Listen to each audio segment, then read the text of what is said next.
বাটা মাছের রেসিপি আর মাছের ডিমের বড়া দেখাবো। বাটা মাছগুলো ধুয়ে নুন হলুদ মাখিয়ে কড়া গরম করে তেল দিয়ে বাটা মাছগুলো ভালো করে ভেজে নেব।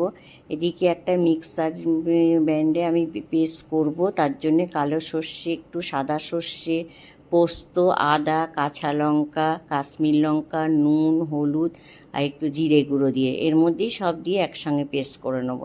আর পেঁয়াজ দেব, পেঁয়াজ দিয়ে একটু কালো জিরে দেবো, কালো জিরে, কাঁচা লঙ্কা আর একটু ধনে পাতা দিয়ে আমি ভালো করে এটাকে নেড়ে চেড়ে তারপরে পেস্টটাকে দিয়ে দেবো।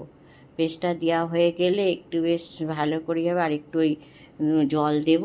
জল দেওয়ার পর মাছ ফুটে গেলে মাছগুলো দিয়ে দেবো। মাছ দিয়ে বেশি ফোটাবো না, তারপরে ধনে পাতা দিয়ে উপর থেকে আর কাঁচা লঙ্কা দিয়ে আমি নামিয়ে নেব। আর মাছের ডিমের জন্যে মাছের ডিমগুলো ধুয়ে নুন হলুদ কাঁচা লঙ্কা কুচিয়ে পেঁয়াজ কুচিয়ে ওটাকে ভালো করে মেখে কড়াই তেল দিয়ে এগুলো ভেজে নেব মাছের ডিম। আর মাছের ডিমের বড়া না খুব খেতে ভালো লাগে গরম ভাত আর ঘি দিয়ে, খুব সুন্দর লাগে। এবার আপনারাও খেয়ে দেখবেন, কে কেমনভাবে করেন বলবেন, আর একটা লাইক কমেন্ট শেয়ার করবেন।